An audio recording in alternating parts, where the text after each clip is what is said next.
ফরিদী ভাইকে 21 পদক দেওয়া হবে, মরণোত্তর 21 পদক দিয়ে কোনো লাভ নেই। তার যে ট্যালেন্ট সেটা কি করে তিনি অ্যাচিভ করেছেন সেটা ধারণ করতে হবে এবং সেই বিশ্বাস নিয়ে নতুন প্রজন্মকে কাজ করতে হবে। সরকার ও রাজনৈতিক দলের নেতাকর্মীরাও হুমায়ুন ফরিদীর প্রতি শেষ শ্রদ্ধা জানান। অভিনয় জগতে একটা উজ্জ্বল নক্ষত্র সে, তিনি বিরল প্রতিভার অধিকারী, তার মধ্যে বহুমাত্রিক প্রতিভা আমরা দেখেছি। কর্মজীবন শুরু যাদের সাথে, বন্ধুকে বিদায় জানালেন তারাও। মঞ্চ নাটকেও যেমন, টেলিভিশন নাটকে তেমন, এবং চলচ্চিত্রেও তার প্রতিভার সাক্ষ্য রেখেছেন। এবং হুমায়ুন ফরিদী বাংলা নাটকের অভিনয়ের ইতিহাসে যদি আমরা বলি, একজন অনন্য ব্যক্তি হিসেবে টিকে থাকবেন। হুমায়ুন ফরিদীর তুলনা খালি হুমায়ুন ফরিদী। সংসপ্তক উপন্যাসটি নাট্যরূপ দিয়েছিলাম এবং সেই উপন্যাসে রমজান চরিত্রে অভিনয় করে হুমায়ুন ফরিদী তার আগুনের মতো জ্বলে উঠলেন এবং হুমায়ুন ফরিদী কিংবদন্তি হয়ে উঠলেন। শ্রদ্ধা নিবেদন শেষে হুমায়ুন ফরিদীর চতুর্থ জানাজা অনুষ্ঠিত হয় ঢাকা বিশ্ববিদ্যালয় কেন্দ্রীয় মসজিদে।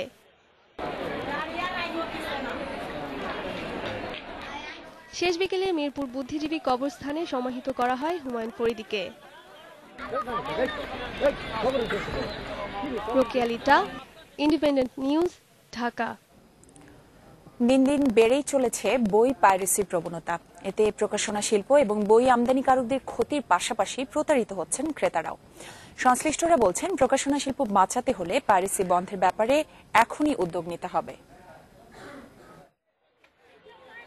মূল কপির দাম বেশি হয়, এর অর্ধেকেরও কম দামে বই কিনতে পারায় এখনকার ক্রেতারা ঝুঁকছেন পাইরেটেড বইয়ের দিকে। আর বইয়ের প্রকৃত প্রকাশক ও আমদানিকারকরা এই নিয়ে অনেকটাই হতাশ। পাঠক তো কম দামে বই খোঁজে, তা অনেক সময় এসে দেখা যায় যে তারা দেখছে যে এই বইটার দাম 700 টাকা, কিন্তু তারা পাইরেট বই পাচ্ছে হয়তো এই বইটাই 100 টাকায় পাচ্ছে। আমি শুধু 250 দিয়ে অরিজিনালটা নিব কেন? কম দামে বিক্রি কেনা পরে তাই আমরা 100 টাকা বিক্রি করি। এদিকে প্রকাশক এবং আমদানিকারকদের অভিযোগ, বইয়ের পাইরেসি শিগগিরই বন্ধ করা না গেলে প্রকাশনা শিল্প হুমকির মুখে পড়বে। আমাদের হিসাবে হচ্ছে 340 টাকা, সেই বইটা দেখা যাবে যে রাস্তায় পাওয়া যাচ্ছে 100 টাকা, কিন্তু এর মধ্যে কোনো মানে কি আছে না আছে এটার কোনো ইয়ত্তা নাই। আমার একটা বইও রিসেন্ট সম্প্রতি বিভিন্ন জায়গায় গভর্নমেন্ট পারচেজ হয়েছে, সেখানেও টেন্ডারের মাধ্যমে অনেকে আমার থেকে বই না নিয়েও সাপ্লাই দিয়েছে। আন্তর্জাতিক স্ট্রিপস কাউন্সিল 2013 সাল পর্যন্ত কপিরাইট বিষয়ে স্বল্পোন্নত দেশগুলোকে পাইরেসি অপরাধ থেকে ছাড় দেয় পাইরেসি বন্ধের কাজ অনেকটাই শিথিল হয়ে পড়েছে বলে মনে করেন কপিরাইট রেজিস্ট্রার। পাইরেসির বিষয়টি তদারকির জন্য কপিরাইট অফিসে পর্যাপ্ত লোকবল নেই বলেও স্বীকার করলেন তিনি। আমাদের লোকবল কম ছিল, আমরা নতুন নিয়োগ দিয়েছি, তাদেরকে প্রশিক্ষিত করে আমরা মাঠে যখন বাস্তবে কাজ করাতে পারবো তখন পাইরেসি অবশ্যই কমে যাবে বলে আমি বিশ্বাস করি। মঞ্জুরুর রহমান মনে করেন, পাইরেসি বন্ধের উদ্যোগের পাশাপাশি তরুণ প্রজন্মকে আসল বই কেনায় সচেতন করতে হবে। এর পাশাপাশি প্রকাশনা শিল্প বাঁচাতে আরো সঠিক প্রচার চালানো প্রয়োজন বলেও মনে করেন তিনি। এই যে ফুটপাতে সাজানো বইগুলো দেখছেন, তরুণ প্রজন্ম কিন্তু কম দামে পাচ্ছে বলেই তারা এখানে আসছে এবং তারাও যেটি বলছেন যে তারা সাধ্যের মধ্যে পাচ্ছেন বলেই তারা এখান থেকে বই কেনেন। অন্যদিকে যারা মূল বইগুলো আমদানি করছেন বিদেশ থেকে, তারা বলছেন যে এই পাইরেসির কারণে তাদের ব্যবসা ক্ষতিগ্রস্ত হচ্ছে, তাদের আমদানি ব্যাহত হচ্ছে। সেক্ষেত্রে তারা এই পাইরেসির প্রতিরোধ দাবি করেছেন। Mahmuda Moumita, independent news, Dhaka. এবার এক নজরে শাহাদাত স্বপ্নের কাছ থেকে জেনে নেব দেশের কিছু গুরুত্বপূর্ণ খবর। গাড়ি ভাঙচুর ও অগ্নিসংযোগের ঘটনায় বিএনপি নেতা সালাউদ্দিন কাদের চৌধুরীর জামিন মঞ্জুর করেছে চট্টগ্রাম জেলা ও দায়রা জজ আব্দুল কুদ্দুস মিয়ার আদালত। পাশাপাশি আগামী 7 মার্চ মামলার অভিযোগ গঠনের শুনানির তারিখ ঠিক করা হয়েছে। সালাউদ্দিন কাদেরকে আদালত থেকে নিয়ে যাওয়ার সময় তার সমর্থকদের সাথে পুলিশের সংঘর্ষ বাধে। এ সময় 7 জনকে আটক করে পুলিশ। সিলেটের বালাগঞ্জে ট্রাক ও সিএনজি অটোরিকশার মুখোমুখি সংঘর্ষে সিএনজি চালক সহ 6 জন মারা গেছে। বালাগঞ্জ থানার ভারপ্রাপ্ত কর্মকর্তা আব্দুস সালেক জানান, 1:30টার দিকে বালাগঞ্জ উপজেলার বোয়ালজোর এলাকায় এ দুর্ঘটনা ঘটে। গাজীপুরের কালিয়াকৈরের সূত্রাপুরে সকালে বাস ও ট্রাকের মুখোমুখি সংঘর্ষে 3 জন নিহত ও 10 জন আহত হয়েছে। এ সময় মহাসড়কে প্রায় 2 ঘন্টা যান চলাচল বন্ধ থাকে। এবার দেশ বিদেশের ব্যবসা বাণিজ্যের খবর জানবো মীর আহসানের কাছ থেকে। মহুয়া, ব্যবসা বাণিজ্যের খবর জানাবো, তবে একটা রিপোর্ট দেখছিলাম, একটা প্রতিবেদন দেখছিলাম। আমাদের প্রতিবেদকরা জানাচ্ছিলেন যে বই পাইরেসি খুব বেড়ে চলছে, আসলে মানে বই পাইরেসিটা হচ্ছে কেন? ঠিকই বলেছেন আপনি হিমেল, যেটা হয় যে ফেব্রুয়ারি মাস আসলেই হয়তো আমরা এই বিষয়টা নিয়ে একটু বেশি আবার কথা বলা শুরু করি, বছরের অন্যান্য সময়গুলো তেমন একটা কথা হয় না। যে বিষয়টা আমি আপনাদের জানাতে চাই, 2008 সালে বাংলাদেশ বই পাইরেসির দিক দিয়ে পুরো বিশ্বের মধ্যে সবচেয়ে প্রথমে ছিল। এটার মূল কারণটা হয়তো এরকম হতে পারে যে বই আমদানিতে, বিদেশি বই আমদানিতে অনেক বেশি কর দিতে হয় আমদানিকারকদের, 35% কর দিতে হয়, যেটা প্রায় 1 লক্ষ টাকায় 35,000 টাকার মতো, যার কারণে যখন দেশি বইগুলো আনছে তারা অনেক দামে বিক্রি করছে। আর আমাদের দেশে যেটা হয় শাওন, আপনি জানেন যে প্রাইভেট অনেক ইউনিভার্সিটি এখন আসছে এবং মেডিকেল ইঞ্জিনিয়ারিং বলেন, এই সব সেক্টরেই কিন্তু বিদেশি বইয়ের একটা ভালো চাহিদা আছে। স্কুল কলেজ থেকে শুরু করে আপনি দেখুন ইংলিশ মিডিয়াম যে স্কুলগুলো আছে সেখানে কিন্তু বিদেশি বইয়ের একটা চাহিদা আছে। তারপর আপনার ইংরেজি সাহিত্য শুধু বলবো না, আমি জানি সবগুলো সেক্টরেই যেখানে আপনি চান না কেন প্রথাগত যে একাডেমিক লেখাপড়া তার বাইরে গেলেই কিন্তু আপনাকে বিদেশি বইয়ের শরণাপন্ন হতে হবে। আমি জানি না, আমার একটা নিজস্ব মতামত আছে, আমি কোনো একজন শিক্ষা গুরুর সঙ্গে কথা বলার সময় এটা পেয়েছিলাম যে কেন সরকার এই শিক্ষা খাতে, শিক্ষায় বইয়ের ক্ষেত্রে যত বিদেশি বইয়ের দরকার, যত বিদেশি বই প্রয়োজন আসলে দেশে, সবগুলো বই কেন তারা নিজেরা বাইরে থেকে নিয়ে এসে রিপ্রোডিউস করা অথবা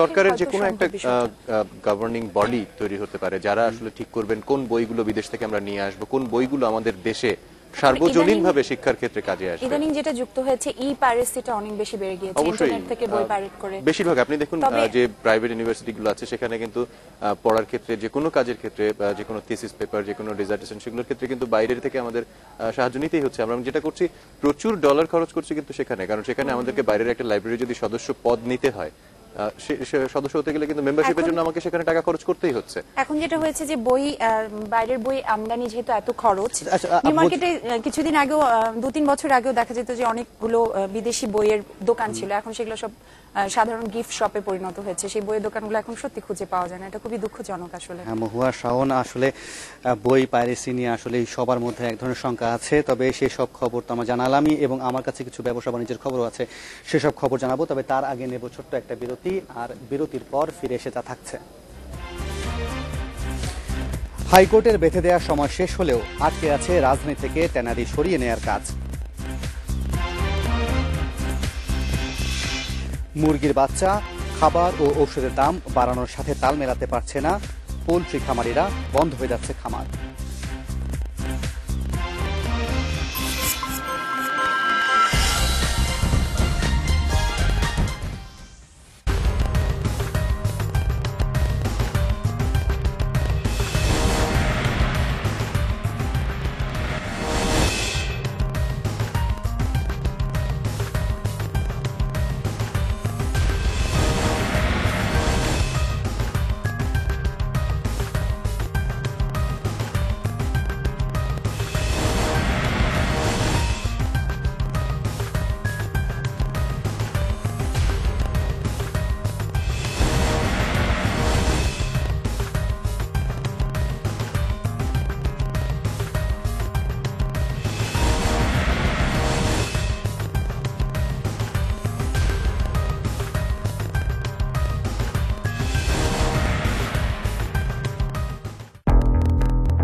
আমি যখন কোনো সমস্যা দেখি এর গভীরে চলে যাই। ড্যান্ড্রাফ, ড্রাই স্ক্যাল্প ও ইচের জন্য আপনাকেও যেতে হবে সমস্যার গভীরে। এলো নতুন ক্লিয়ার উইমেন নিউট্রিয়েন্ট 10 নিয়ে ভিটামিন ও মিনারেলের কমপ্লেক্স। স্ক্যাল্পের 3 স্তর গভীরে পৌঁছে দেয় বাড়তি নারিশমেন্ট। আর নয় ড্যান্ড্রাফ, ড্রাই স্ক্যাল্প ও itch. Total 3 scalp effects. No dandruff, no dry scalp, no itch. নতুন clear women total 3 scalp effects.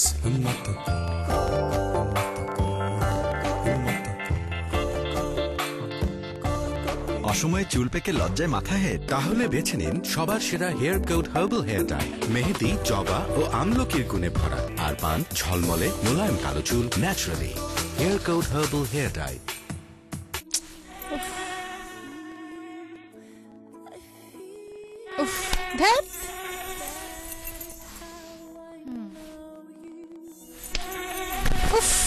অসহ্য।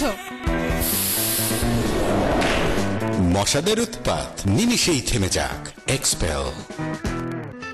অন্য সবার চেয়ে বেশি বেশি, একটু নয় অনেক বেশি, একটি নয় প্রতিটি ক্ষেত্রে বেশি। দিনের ঘটনা, রাজনীতি, অর্থনীতি, বিনোদন, খেলাধুলা সবকিছুর খবর থাকে কালের কণ্ঠে অনেক বেশি বেশি। এছাড়া কালের কণ্ঠের শিক্ষা পাতাও এখন পূর্ণ পৃষ্ঠা, যার ফলে উপকৃত হবে দেশের প্রায় 1 কোটি শিক্ষার্থী। তাই কালের কণ্ঠ আপনাকে এগিয়ে রাখে আপনার চারপাশ থেকে। পড়ুন কালের কণ্ঠ আর এগিয়ে যান জীবনের পথে। কালের কণ্ঠ, আংশিক নয় পুরো সত্য। When skin loses moisture, it becomes dry and lifeless. New Lux International Creamy White with Swiss moisturizers will give your skin 20% more moisturization compared to ordinary soaps. Give your skin all the care it needs for everlasting softness. Lux International Creamy White. It's not just soap, it's skincare. আমি যখন কোনো সমস্যা দেখি এর গভীরে চলে যাই। Dandruff, dry scalp ও ইচের জন্য আপনাকেও যেতে হবে সমস্যার গভীরে। এলো নতুন ক্লিয়ার উইমেন নিউট্রিয়েন্ট 10 নিয়ে ভিটামিন ও মিনারেলের কমপ্লেক্স। স্ক্যাল্পের 3 স্তর গভীরে পৌঁছে দেয় বাড়তি নারিশমেন্ট। আর নয় ড্যান্ড্রাফ, ড্রাই স্ক্যাল্প ও itch. Total 3 scalp effects. No dandruff, no dry scalp, no itch. নতুন clear women total 3 scalp effects. তাড়াতাড়ি নিউজ চ্যানেল ধরো, তোমার টেক্সটাইলে আগুন। পরিস্থিতি মোটামুটি শান্ত হয়ে আসছে। আগুন ফায়ার ব্রিগেড কর্মীদের নিয়ন্ত্রণে। আর ফারহানা টেক্সটাইলসের কর্মীরা সবাই নিরাপদে বেরিয়ে যেতে পেরেছেন বলে জানিয়েছেন কর্তৃপক্ষ। তুমি নিশ্চিন্ত থাকো, আমাদের দুশ্চিন্তা করার কোনো কারণ নেই। আমাদের টেক্সটাইলটি পায়োনিয়ার ইন্স্যুরেন্স কোম্পানির সাথে বীমা করা আছে। আজই পায়োনিয়ার ইন্স্যুরেন্স কোম্পানির সঙ্গে আপনার সম্পদ বীমা করে অর্থনৈতিক নিরাপত্তা ও স্বাচ্ছন্দ্য জীবন নিশ্চিত করুন। পায়োনিয়ার ইন্স্যুরেন্স কোম্পানি আপনার সম্পদের দুর্ঘটনাজনিত ক্ষতিপূরণে অঙ্গীকারবদ্ধ।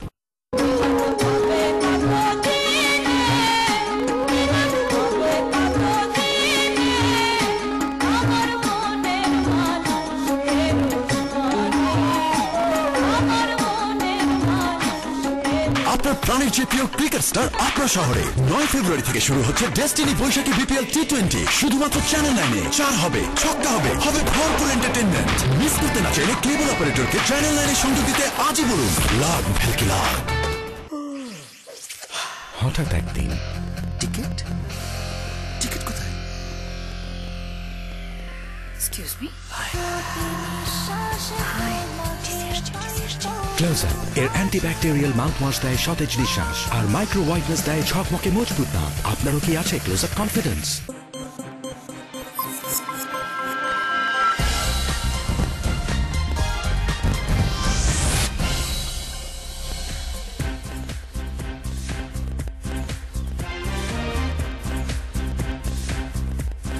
ফিরে এলাম রাত 9টার বাংলাদেশে। সাথে থাকার জন্য ধন্যবাদ। মোবাইল ফোন সেট, ফলমূল, বিভিন্ন ধরনের খাবার এবং প্রসাধনী সহ প্রায় 80টি পণ্যের আমদানি নিরুৎসাহিত করতে অতিরিক্ত শুল্ক আরোপ করতে যাচ্ছে সরকার। আগামী মার্চ থেকেই তা কার্যকর করতে বাণিজ্য মন্ত্রণালয় এরই মধ্যে চিঠি পাঠিয়েছে রাজস্ব বোর্ডের কাছে। বেশিরভাগ মানুষের হাতেই দেখা যায় 2টি করে মোবাইল ফোন সেট। 2টি করে না থাকলেও সস্তায় বলে প্রায় সবার হাতেই যে যন্ত্রটি আছে তা বলার অপেক্ষা রাখে না।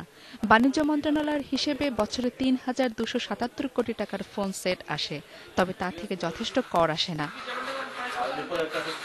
শুধু মোবাইল ফোন সেট নয়, ফলমূল, বিস্কুট, কেক, বিভিন্ন ধরনের জুস, মোবাইল ফোনের সিম, টুথব্রাশ, খেলনা, বিভিন্ন টয়লেট্রিজ ও কসমেটিক্স পণ্যকে বিলাসী ধরে সেগুলোর ওপর 25% পর্যন্ত আমদানি শুল্ক আরোপের বিষয়টি চূড়ান্ত করেছে বাণিজ্য মন্ত্রণালয়। রাজস্ব বোর্ডের কাছে এরই মধ্যে তার চিঠি পাঠানো হয়েছে। অতিরিক্ত ডলার খরচ কমাতেই সরকারের এই সিদ্ধান্ত। কোনো কোনো ক্ষেত্রে 0 অথবা 5% হাইয়েস্ট রেগুলেটরি ডিউটি আছে, সেটাকে বাড়িয়ে 25% করা যেতে পারে ম্যাক্সিমাম। ওইটাই কিন্তু হাইয়েস্ট লিমিট। আমরা রেগুলেটরি ডিউটি আরোপ করার জন্য প্রস্তাব দিচ্ছি এনবিআরকে, এবং এতে করে আমরা মনে করি যে একদিকে যেমন ডলারের উপরে রিজার্ভ চাপ কমবে এবং অন্যদিকে ডোমেস্টিক রেভিনিউ বাড়বে। বাণিজ্য মন্ত্রণালয়ের নির্দেশে ট্যারিফ কমিশন প্রায় 850 পণ্যের একটি তালিকা তৈরি করে, যেগুলো আমদানিতে ডলার খরচ হয় প্রায় 6,500 কোটি টাকার। সেখান থেকেই বাছাই করা 79টি পণ্যের আমদানি শুল্ক বাড়াতে চায় সরকার। যে সকল পণ্য খুব খুব বেশি প্রয়োজন নেই, অত্যাবশ্যকীয় পণ্য হিসেবে এগুলিকে ট্রিট করা যায় না। সেসব পণ্যের উপরে সরকার যদি রেগুলেটরি ডিউটি, কারণ বছরের মাঝখানে অন্য কোনো ডিউটি হয়তো আরোপ করা সম্ভব নয়, কিন্তু রেগুলেটরি ডিউটি যদি আরোপ করা হয় তাহলে এই জড়ার উপরে যে অতিরিক্ত চাপ পড়ছে এবং দেশীয় শিল্প একই সাথে যাতে উৎসাহিত হয়, কারণ এদের কম্পিটিটিভ ইন্ডাস্ট্রি দেশে আছে।